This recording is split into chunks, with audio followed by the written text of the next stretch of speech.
further questions and listened, absorbed, while he related the story of his experiments with dry photographic plates. He told how he had worked in an office all day, and sometimes experimented all night, taking only brief naps while the chemicals were working, sometimes working and sleeping in his clothes for 72 hours at a stretch. James Adamson had been ushered into Eastman's office at 10:15 and had been warned that he must not take more than 5 minutes. But an hour had passed, then 2 hours passed. And they were still talking. Finally, George Eastman turned to Adamson and said, "The last time I was in Japan I bought some chairs, brought them home, and put them in my sun porch. But the sun peeled the paint, so I went downtown the other day and bought some paint and painted the chairs myself. Would you like to see what sort of job I can do painting chairs? All right. Come up to my home and have lunch with me and I'll show you." After lunch, Mr. Eastman showed Adamson the chairs he had brought from Japan. They weren't worth more than a few dollars, but George Eastman, now a multimillionaire, was proud of them because he himself had painted them. The order for the seats amounted to $90,000. Who do you suppose got the order, James Adamson or one of his competitors? From the time of this story until Mr. Eastman's death, he and James Adamson were close friends. Claude Murray, a restaurant owner in Rouen, France, used this principle and saved his restaurant the loss of a key employee. This woman had been in his employ for 5 years and was a vital link between M. Murray and his staff of 21 people. He was shocked to receive a registered letter from her advising him of her resignation. M. Murray reported, "I was very surprised and, even more, disappointed, because I was under the impression that I had been fair to her and receptive to her needs. Inasmuch as she was a friend as well as an employee, I probably had taken her too much for granted and maybe was even more demanding of her than of other employees. I could not, of course, accept this resignation without some explanation.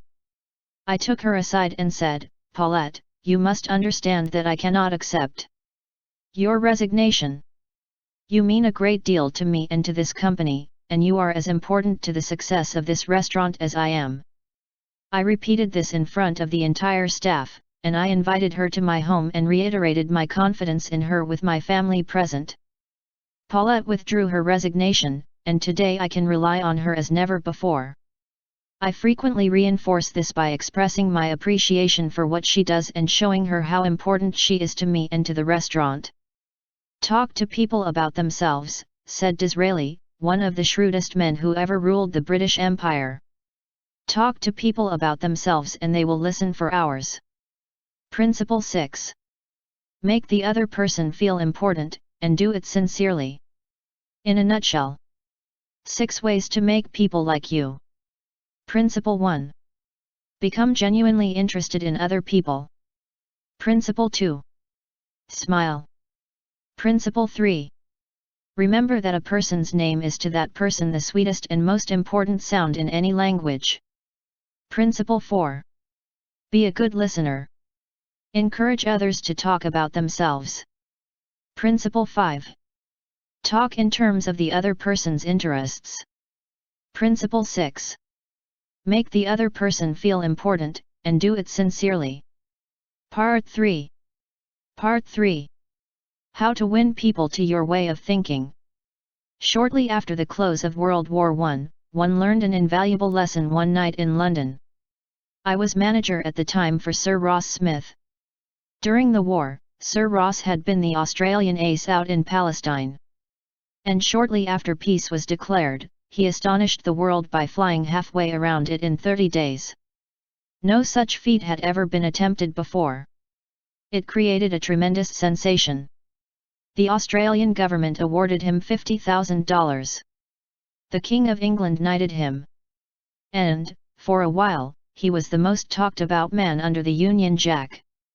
I was attending a banquet one night given in Sir Ross's honour. And during the dinner, the man sitting next to me told a humorous story which hinged on the quotation, "There's a divinity that shapes our ends, rough-hew them how we will." The raconteur mentioned that the quotation was from the Bible. He was wrong. I knew that.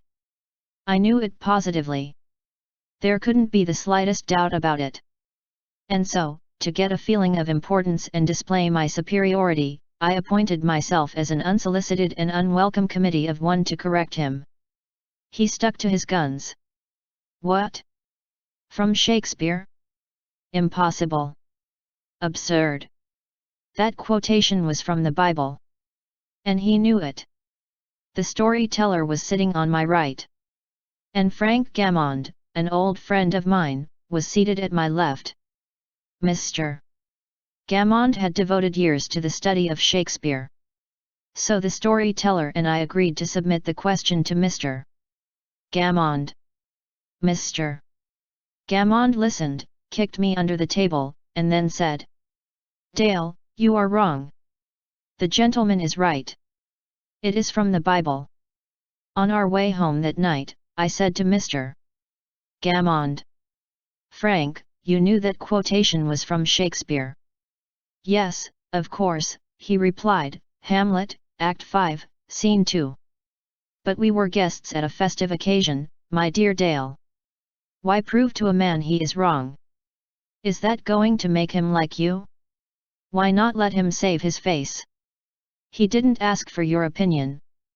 He didn't want it. Why argue with him? Always avoid the acute angle. The man who said that taught me a lesson I'll never forget." I not only had made the storyteller uncomfortable, but had put my friend in an embarrassing situation. How much better it would have been had I not become argumentative. It was a sorely needed lesson because I had been an inveterate arguer. During my youth, I had argued with my brother about everything under the Milky Way. When I went to college, I studied logic and argumentation and went in for debating contests. Talk about being from Missouri, I was born there. I had to be shown. Later, I taught debating and argumentation in New York. And once, I am ashamed to admit, I planned to write a book on the subject. Since then, I have listened to, engaged in, and watched the effect of thousands of arguments. As a result of all this, I have come to the conclusion that there is only one way under high heaven to get the best of an argument, and that is to avoid it. Avoid it as you would avoid rattlesnakes and earthquakes. 9 times out of 10, an argument ends with each of the contestants more firmly convinced than ever that he is absolutely right. You can't win an argument. You can't, because if you lose it, you lose it. And if you win it, you lose it. Why? Well, suppose you triumph over the other man and shoot his argument full of holes and prove that he is non compos mentis. Then what? You will feel fine. But what about him? You have made him feel inferior. You have hurt his pride. He will resent your triumph. And a man convinced against his will is of the same opinion still. Years ago, Patrick J. O'Hare joined one of my classes. He had had little education, and how he loved a scrap. He had once been a chauffeur, and he came to me because he had been trying, without much success, to sell trucks. A little questioning brought out the fact that he was continually scrapping with and antagonizing the very people he was trying to do business with. If a prospect said anything derogatory about the trucks he was selling, Pat saw red and was right at the customer's throat. Pat won a lot of arguments in those days. As he said to me afterward, I often walked out of an office saying, "I told that bird something." Sure, I had told him something, but I hadn't sold him anything. My first problem was not to teach Patrick J. O'Hare to talk. My immediate task was to train him to refrain from talking and to avoid verbal fights. Mr. O'Hare became one of the star salesmen for the White Motor Company in New York. How did he do it? Here is his story in his own words. If I walk into a buyer's office now and he says, "What? A white truck? They're no good. I wouldn't take one if you gave it to me. I'm going to buy the Who's It truck," I say, "the Who's It is a good truck. If you buy the Who's It, you'll never make a mistake. The Who's It's are made by a fine company and sold by good people." He is speechless then. There is no room for an argument. If he says the whose it is best and I say sure it is, he has to stop. He can't keep on all afternoon saying, it's the best when I'm agreeing with him. We then get off the subject of whose it and I begin to talk about the good points of the white truck. There was a time when a remark like his first one would have made me see scarlet and red and orange. I would start arguing against the whose it. And the more I argued against it, the more my prospect argued in favor of it. And the more he argued, the more he sold himself on my competitor's product. As I look back now, I wonder how I was ever able to sell anything. I lost years of my life in scrapping and arguing. I keep my mouth shut now. It pays. As wise old Ben Franklin used to say, if you argue and rankle and contradict, you may achieve a victory sometimes. But it will be an empty victory because you will never get your opponent's goodwill. So figure it out for yourself. Which would you rather have, an academic, theatrical victory or a person's goodwill? You can seldom have both. The Boston Transcript once printed this bit of significant doggerel. Here lies the body of William J. who died maintaining his right of way. He was right, dead right, as he sped along, but he's just as dead as if he were wrong. You may be right, dead right, as you speed along in your argument. But as far as changing another's mind is concerned, you will probably be just as futile as if you were wrong. Frederick S. Parsons, an income tax consultant, had been disputing and wrangling for an hour with a government tax inspector. An item of $9,000 was at stake. Mr. Parsons claimed that this $9,000 was in reality a bad debt, that it would never be collected, that it ought not to be taxed. Bad debt, my eye! Retorted the inspector. It must be taxed. This inspector was cold, arrogant, and stubborn, Mr. Parsons said as he told the story to the class. Reason was wasted and so were facts. The longer we argued, the more stubborn he became. So I decided to avoid argument, change the subject, and give him appreciation. I said, I suppose this is a very petty matter in comparison with the really important and difficult decisions you're required to make. I've made a study of taxation myself. But I've had to get my knowledge from books. You are getting yours from the firing line of experience.